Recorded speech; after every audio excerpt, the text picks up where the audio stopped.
Hello aspirants, welcome back to TAF IAS Academy. So இன்றைக்கி news articles discussion start பண்ணிடலாம். First article பாருங்கள், cocoa cultivation பற்றி. Okay, so it's a warehouse in Ivory Coast and Ivory Coast is the world's top cocoa producer. Okay, so yes, நமக்கு UPSC prelims attempt already கொடுத்தவங்களுக்கு of course நீங்கள் 2024 prelims question பார்த்துருக்கீங்க, எழுதியிருக்கீங்க, இல்லை previous கொஸ்டினில் discuss பண்ணியிருக்கீங்க அப்படின்னா you would know there was a question about cocoa production and cultivation. Okay, so geographical and climatic requirements.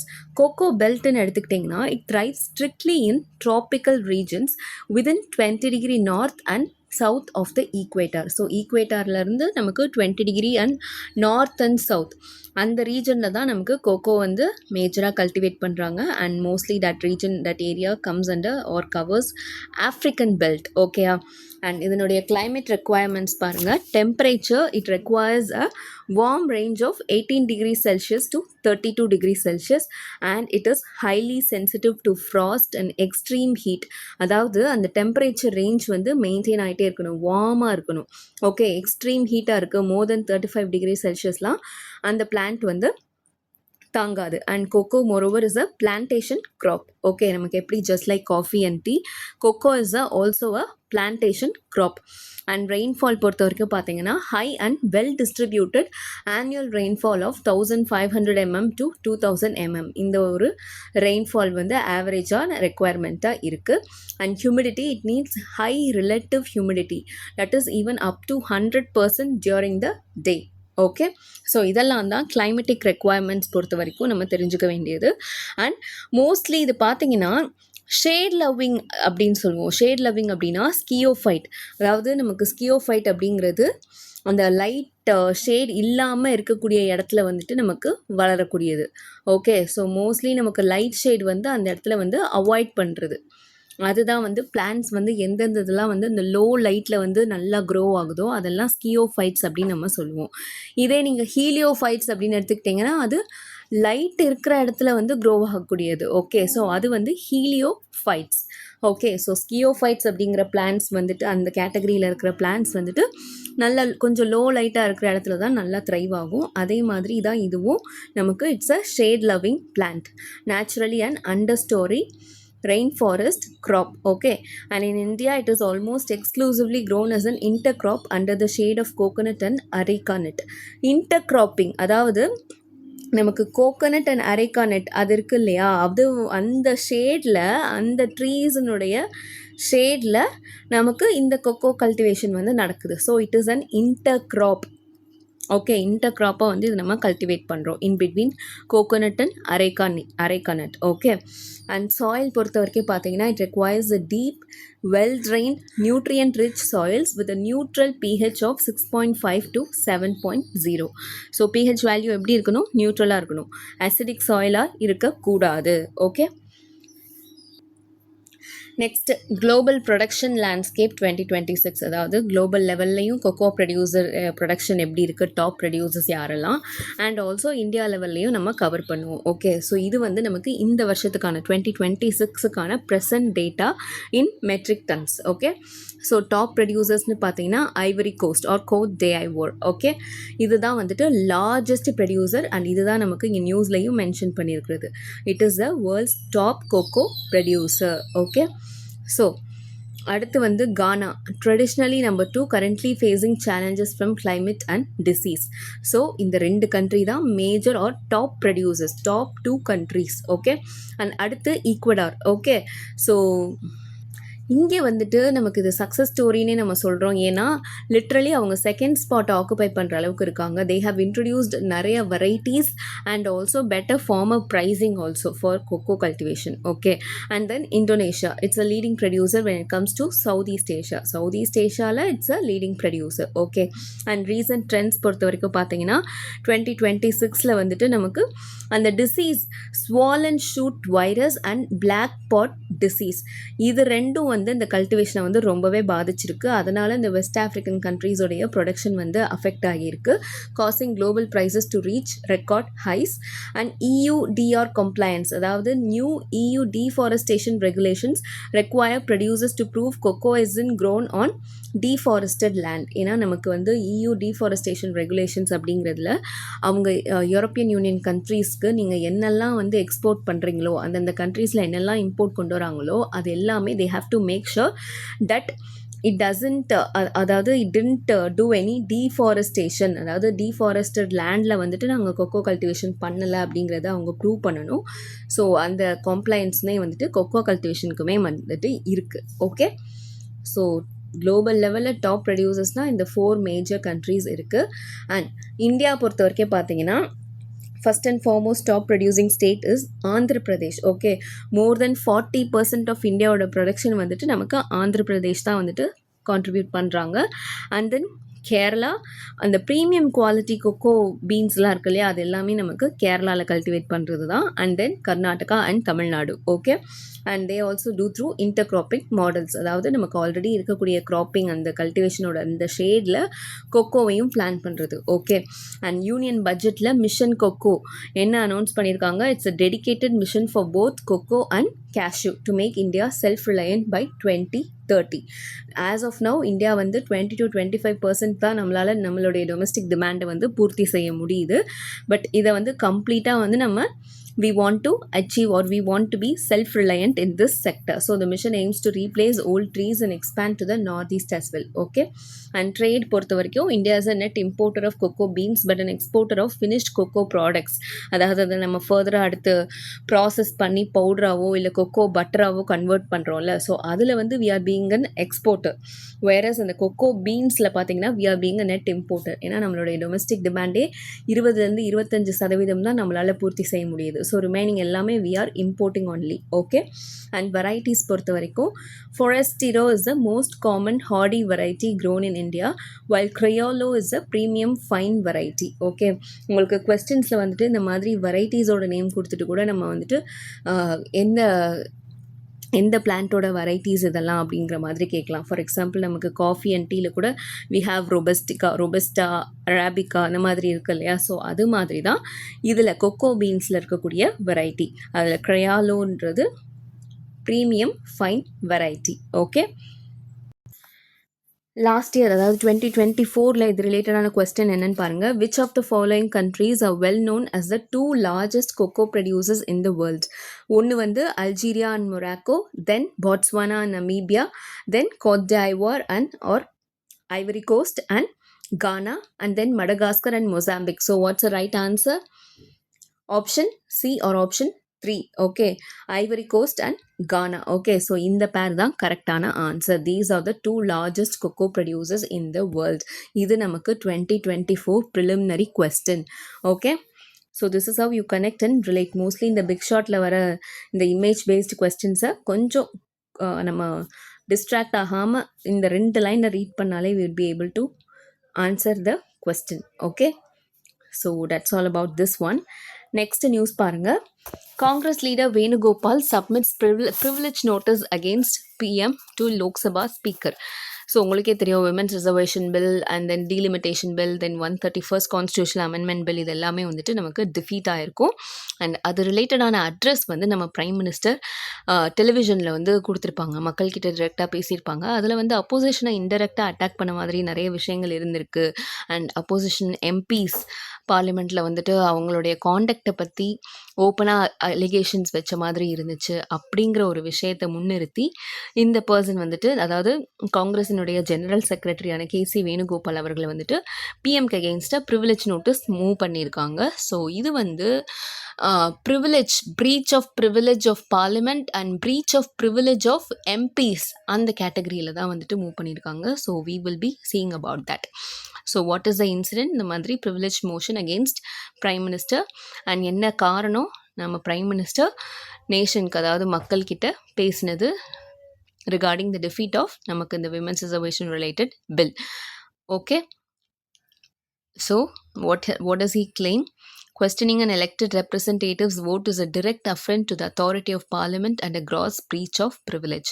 So இதில் நமக்கு பார்லிமெண்ட்ரி ப்ரிவிலேஜ் பற்றி கான்ஸ்டியூஷனில் என்ன மென்ஷன் பண்ணியிருக்காங்க, இது ரிலேட்டடாக ஃபர்தராக இருக்கக்கூடிய லீகல் ஃப்ரேம் ஒர்க் தான் பார்க்க போகிறோம். Okay, so first of all constitutional பேசிஸில் article 105 talks about parliamentary privilege. Okay, 105 clause 1 talks about absolute freedom of speech in a parliament, and 105 clause 2 talks about immunity for members from court proceedings for anything said or any vote given in the house. அதாவது நமக்கு parliamentary ஹவுஸில் beat Lok Sabha Rajya Sabha அங்கே வந்து freedom of speech அப்படிங்கிறது இருக்குது. And it is an absolute freedom of speech. அதாவது அங்கே opposition எம்பிஸாக இருக்கட்டும், அங்கே பார்லிமெண்ட்டில் வந்து டிபேட் அப்படிங்கிற வந்துருதுன்னா they have an absolute freedom of speech. And also ஏதாவது ஓட்டிங் எடுக்கிறாங்க அப்படிங்கிற பட்சத்தில் they can voice their own opinion, they can give their own vote. Okay, அது வந்து depends on the party whip அதெல்லாம் இருக்குது. பட் அப்பார்ட் ஃப்ரம் தட் அவங்களுக்குன்னு அந்த ஓட்டிங் உரிமை, அதாவது அந்த கவர்மெண்ட் ஒரு பில் கொண்டு வராங்கன்னா அதை கம்ப்ளீட்டாக அக்செப்ட் பண்ணிக்கணுன்ற எந்த ஒரு கம்பல்ஷனுமே கிடையாது. They have their own freedom, they have like they can say no as well. So அதுக்கான இம்யூனிட்டியுமே இருக்குது. அதை வந்து நீங்கள் எந்த கோர்ட்லேயும் போயிட்டு இந்த மாதிரி நாங்கள் கொண்டு வந்த பில்லுக்கு அகெயின்ஸ்டாக அவர் ஓட் பண்ணியிருக்காரு அப்படின்னு சொல்லிட்டு you can not go to any court for that. Okay, so அதுக்கான இம்யூனிட்டியும் இந்த கிளாஸ் வந்து ப்ரொவைட் பண்ணுது. அப்பார்ட் ஃப்ரம் தட் நமக்கு ரூல்ஸ் ஆஃப் ப்ரொசீஜர் அப்படின்னு சொல்லிட்டு 2 ஹவுஸ்லையுமே நமக்கு ரூல் புக் இருக்கும். அதில் ரூல் நம்பர் 222 என்ன சொல்லுது அப்படின்னா, the procedural rule used to raise a question of privilege. It requires the consent of the speaker to be admitted. So இந்த ரூலில் தான் நமக்கு வந்துட்டு ப்ரிவிலேஜ்க்கான கொஸ்டின் வந்து ரைஸ் பண்ணலாம் அப்படிங்கிற ப்ரொசீஜர் வந்து மென்ஷன் பண்ணியிருக்காங்க. அண்ட் ஆல்சோ ஸ்பீக்கருடைய கன்சென்ட் வந்து ரொம்ப முக்கியம். ஸோ தட் அந்த மோஷன் வந்து அட்மிட் செய்யப்படும் அந்த ஹவுஸில் அப்படிங்கிறது பெர்மிட் பண்ணுவாங்க அப்படிங்கிற ரூலும் இதில் மென்ஷன் பண்ணியிருக்காங்க. ஸோ அட்மிட் பண்ணுறதுக்கு ஃபர்ஸ்ட் ஆஃப் ஆல் அந்த மேட்டர் வந்து இப்போ நடந்ததாக இருக்கணும். It must be of recent occurrence and it must require the intervention of the house. Okay, இந்த 2 விஷயம் தான் அட்மிசிபிலிட்டி பொறுத்த வரைக்கும் இருக்கக்கூடிய criteria. And breach versus contempt, அதாவது 2 விஷயம் இருக்குது. ஒன்று வந்து பிரீச் ஆஃப் ப்ரிவிலேஜ், அதாவது ஆல்ரெடி அந்த எம்பிஸ்க்கு வழங்கப்பட்டிருக்கக்கூடிய ப்ரிவிலேஜஸ், லைக் நம்ம முன்னாடி சொன்ன மாதிரி அப்சல்யூட் ஃப்ரீடம் ஆஃப் ஸ்பீச், இந்த மாதிரி இருக்கக்கூடிய விஷயத்தை வயலேட் பண்ணுறது பிரீச் ஆஃப் ப்ரிவிலேஜ். அடுத்து contempt of the house. Contempt of the house அப்படின்னா அந்த ஹவுஸை அவமரியாதை பண்ணுறது. Okay, any act that obstructs the house or lowers its dignity. Okay, so இதுதான் கண்டெம்ப்ட் ஆஃப் த ஹவுஸ் அப்படின்றது. ஸோ இதில் என்ன இன்வெஸ்டிகேட்டிவ் ப்ராசஸ் அண்ட் ஃபர்தராக எப்படி இருக்கும் அப்படின்னு பார்த்தீங்கன்னா, ஒன்ஸ் நோட்டீஸ் வந்து ஸ்பீக்கர் கிட்ட சப்மிட் பண்ணுறாங்களா, மிஸ்டர் வேணுகோபால் வந்து பெண்ணை கொடுத்துருக்காங்க, ஸ்பீக்கர் கிட்ட நோட்டீஸ் வந்து கொடுத்துருக்காங்க, அகெயின்ஸ்ட் பிஎம் ப்ரிவிலேஜ் நோட்டீஸ் வந்து சப்மிட் பண்ணியிருக்காங்க.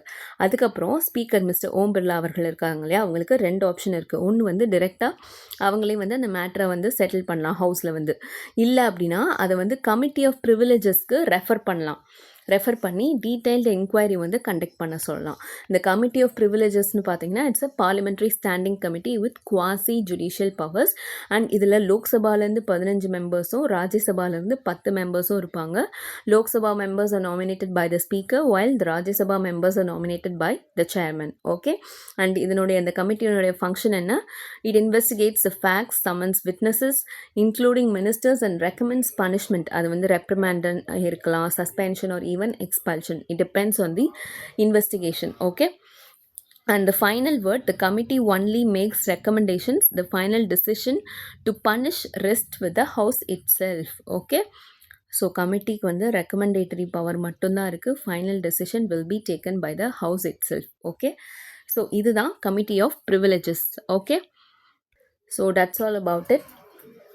நெக்ஸ்ட் நியூஸ் ஆர்டிக்கல் பாருங்கள், India Africa summit to focus on development initiatives. Okay, so இது வந்து நமக்கு இந்தியா ஆஃப்ரிக்கா ஃபோரம் சம்மிட் அப்படின்னு நமக்கு மே மந்தில் வந்து it is going to happen. And இது வந்து it is going to be the 4th summit in a row. Okay, நம்ம அதை பற்றி தான் டீட்டெயிலாக பார்க்க போகிறோம். ஸோ ஃபஸ்ட்டு 3 சம்மிட் பார்த்தீங்கன்னா 2008, தென் 2011, தென் 2015 நடந்திருக்கும். அதுக்கப்புறம் almost a decade. So it is after a decade long hiatus நமக்கு இப்போது 2026 இப்போ தான் வந்துட்டு நடக்குது. Okay, so it is the official platform for African Indian relations design to move beyond traditional diplomacy into a deep developmental partnership. நமக்கு first சமிட்டில் பார்த்தீங்கன்னா it followed the Banjul formula. Only 15 African countries were invited. Next பார்த்தீங்கன்னா Addis அபாபாவில் நடந்த அந்த summit வந்து it focused on capacity building and infrastructure. And third summit வந்துட்டு a massive scale up where all 54 African nations were invited, setting the stage for India's Africa First policy. Okay. And இதனுடைய key ஃபிலாசபியே பார்த்தீங்கன்னா it focuses more on partnership and not dominance. அதாவது ஆஃப்ரிக்காவுடைய ஒரு நல்ல partnership எதிர்பார்த்து தான் மொத்தம் இருக்கக்கூடிய 54 நேஷன்ஸோடையும் ஒரு பார்ட்னர்ஷிப் தான் எக்ஸ்பெக்ட் பண்ணுறோமே தவிர்த்து not dominating one another. Okay, so அதுதான் இதனுடைய மேஜர் கீ ஃபிலாசபி. அண்ட் இந்த May 2026 மீட்டிங்கில் வந்து ஏன் ஸ்பெஷல் ஒரு எதுக்கு சிக்னிஃபிகண்ட் அப்படின்னு பார்த்தீங்கன்னா it is happening during this West Asian war or conflict time. And உங்களுக்கே தெரியும் நமக்கு ஸ்ட்ரைட் ஆஃப் ஹார்மோஸ் பிளாக் பண்ணதுனால எந்த அளவுக்கு oil import and LPG LNG import வந்து பாதிக்கப்பட்டிருக்கு அப்படின்னு சொல்லிட்டு ஸோ அந்த விஷயம் டிஸ்கஸ் பண்ணுவாங்க. And then Africa is a stable alternative. அதாவது ஆஃப்ரிக்காவுடைய சப்ளை செயின்ஸ் டிஸ்ரப்ஷன் அப்படிங்கிறது ரொம்ப வந்து நமக்கு எஃபெக்ட் ஆகலை இன்ன வரைக்குமே. அது வந்து ஸ்டேபிளாக இருந்துகிட்ருக்கு. ஸோ அதனால் ஆஃப்ரிக்காவுடைய சோர்ஸஸை இன்னும் ஃபர்தராக டேப் பண்ணுறதுக்கான பொட்டென்ஷியல் எந்த அளவுக்கு இருக்குது அப்படிங்கிற ஒரு டிஸ்கஷனும் நம்ம எதிர்பார்க்குறோம். And then countering new colonialism. அதாவது African nations are looking for investment from the global south that focuses on SMEs and local capacity rather than just resource extraction. அதாவது அவங்களுக்கு இனிமே தேவை ஆஃப்ரிக்கன் நேஷன்ஸ் பொறுத்த வரைக்கும் they also want to develop their country, right? So they want more investment. அதாவது இந்த line of credit அப்படின்னு சொல்லிட்டு அந்த லோன்ஸ் வந்து அவங்களுக்கு இனிமேல் தேவை கிடையாது. இனிமேல் what to they look for in other கண்ட்ரீஸ்னு பார்த்தீங்கன்னா ஃபாரின் டிரெக்ட் இன்வெஸ்ட்மெண்ட் தான், எஃப்டிஐ தான். டிரெக்டாக ஆஃப்ரிக்கன் நேஷன்ஸில் ஒரு பிஸ்னஸ் வந்து ஸ்டார்ட் பண்ணுறது, இந்த மாதிரியான ஃபெசிலிட்டிஸ் ஆர் டெவலப்மெண்டல் இனிஷியேட்டிவ்ஸ் தான் ஆஃப்ரிக்கன் நேஷன்ஸுமே எக்ஸ்பெக்ட் பண்ணுறாங்க. Okay, so looking for local capacity building rather then just resource extraction. Okay, and then diplomatic expansion. நமக்கு சின்ஸ் 2018 இப்போ வரைக்குமே ஒரு 16 நியூ மிஷன்ஸ் வந்து ஆஃப்ரிக்காவில் ஓப்பன் பண்ணியிருக்கோம். ஸோ டோட்டலாகவே இப்போ 45 கண்ட்ரீஸில் நம்மளோட ப்ரெசன்ஸ் இருக்குது out of 54. Okay, so core agenda new initiatives ஃபர்தராக என்ன எக்ஸ்பெக்ட் பண்ணலாம் அப்படின்னா எல்லா ஃபீல்ட்லையுமே எஜுகேஷன் பொறுத்த வரைக்கும். அண்ட் ரீசெண்டாக நம்ம டான்சானியாவில் ஐஐடி மெட்ராஸ் கேம்பஸ் ஜன்சிபார் அப்படிங்கிற லொக்கேஷனில் ஓப்பன் பண்ணியிருக்கோம். ஸோ அங்கே கூட இப்போ டேட்டா சயின்ஸ் ஏஐ கோர்சஸ்லாம் வந்து அப்ளிகேஷன்ஸ் இன்வைட் பண்ணிகிட்ருக்காங்க. தென் டிஃபென்ஸ் கோஆப்ரேஷன் இருக்குது, counter terrorism, maritime security, defence equipment, made in India defence equipment, இந்த எல்லா இனிஷியேட்டிவ்ஸும் இருக்குது. Then DPI digital public infrastructure, நம்மளுடைய இந்தியா ஸ்டாக் யூபிஐ சிஸ்டமாக இருக்கட்டும், இல்லை ஆதாராக இருக்கட்டும், இல்லை கோவின் வேக்சின் ரிலேட்டட் போர்ட்டலாக இருக்கட்டும், இது எல்லாமே ஆஃப்ரிக்கன் நேஷன்ஸ்க்கு அவங்களுடைய ஓன் டிஜிட்டல் எக்கானமி பில்ட் பண்ணுறதுக்கான initiative. Then food and energy security, sourcing fertilisers from North Africa to insulate Indian farmers from West Asian price shocks. So நம்ம நார்த் ஆஃப்ரிக்காவிலேருந்து ஃபர்டிலைசர்ஸ் சோர்ஸ் பண்ணுறதுக்கான ஆப்ஷனும் டைவர்சிஃபை பண்ணி பார்த்துட்ருக்கோம். ஏன்னா நம்ம வெஸ்ட் ஏஷியாவிலேருந்து due to this war we are not able to get our sources correctly. அது ஒன்று இருக்குது. Then expanding ISA International Solar Alliance projects across the African continent. Okay, இது வந்து அனதர் ஒரு மேஜர் இனிஷியேட்டிவாக இருக்குது. So that's all about this one. ஃபர்தராக நம்ம மீட்டிங் முடிஞ்சதுக்கப்புறம் என்னென்ன மாதிரியான MOUs or agreements or deals வந்து சைன் பண்ணுறாங்கன்னு நம்ம பார்க்கலாம். Okay, so that's all about this one. Next news பாருங்க. Can we expect a devotee to follow any age old practice in today's era ask SC. Okay, so இது நம்ம last time பார்த்தோம். உங்களுக்கே தெரியும் 2018 சபரிமலா ஜட்ஜ்மெண்ட்டுக்கு இப்போ அகெயின் வந்து நமக்கு 9 ஜட்ஜ் கான்ஸ்டியூஷனல் பெஞ்ச் வந்து ஹியர் பண்ணிகிட்ருக்காங்க. அதனுடைய ஹியரிங் தான் இப்போ அகெயின் நடந்திருக்கு. ஸோ அந்த ஹியரிங்கில் நம்ம ஆல்ரெடி டிஸ்கஸ் பண்ணியிருக்கோம் என்னென்ன மாதிரியான டிபேட்ஸ்லாம் இதுக்கு முன்னாடி நடந்திருக்கு அப்படிங்கிறதெல்லாம். லைக் ரிலீஜனுக்கு above we should rise above religious faith or religious belief of our own அப்படிங்கிறது லாஸ்ட் டைம் டிஸ்கஷனில் நம்ம பார்த்தோம். ஸோ இந்த ஹியரிங்கில் என்ன கொஸ்டின் மேஜராக வந்திருக்கு அப்படின்னா, ரேஷ்னாலிட்டி டெஸ்ட். அதாவது ஜஸ்டிஸ் என்ன சொல்லி கேட்டிருக்காங்கன்னா, இப்போ வந்து ஒரு ஏஜ் ஓல்ட் ப்ராக்டிஸ் இருக்குது அப்படிங்கிறதுக்காக, அதாவது வருஷம் காலங்காலமாக இந்த ஒரு பழக்கத்தை வந்து பண்ணிகிட்ருக்கோம். ஆனால் இப்போ வந்து நான் due to modernity, due to technology, due to my education, நான் வந்து ஒரு சுயமாக திங்க் பண்ணுறேன். என்னோட ரேஷ்னல் திங்கிங் மூலமாக இந்த ப்ராக்டிஸ் எனக்கு தேவையில்லைன்னு நான் யோசிக்கிறேன். அப்படிங்கிறப்போ நான் அதை ஏன் யோசிக்கக்கூடாது, அது ஏன் தப்புன்னு சொல்கிறீங்க? அப்போ வந்து I should shed my sense of rationality to follow age old ப்ராக்டிஸா அப்படிங்கிற ஒரு கொஸ்டின் வருது. So rationality test. ஓகே, அந்த ஒரு விஷயம் வந்து ஆர்குமெண்ட்டில் போயிருக்கு. ஏன்னா நம்ம சபரிமலையோட சீஃப் ப்ரீஸ்ட் அந்த தாந்திரி அப்படிங்கிறவங்க வந்துட்டு என்ன சொல்லியிருக்காங்கன்னா, லார்ட் ஐயப்பாவுடைய நேச்சரே இதுதான். அந்த menstruating women of particular age வந்துட்டு அங்கே அலௌடு கிடையாது, இது காலகாலமாக இருக்கக்கூடிய ப்ராக்டிஸ் அப்படின்னு வந்து சொல்லியிருக்காங்க.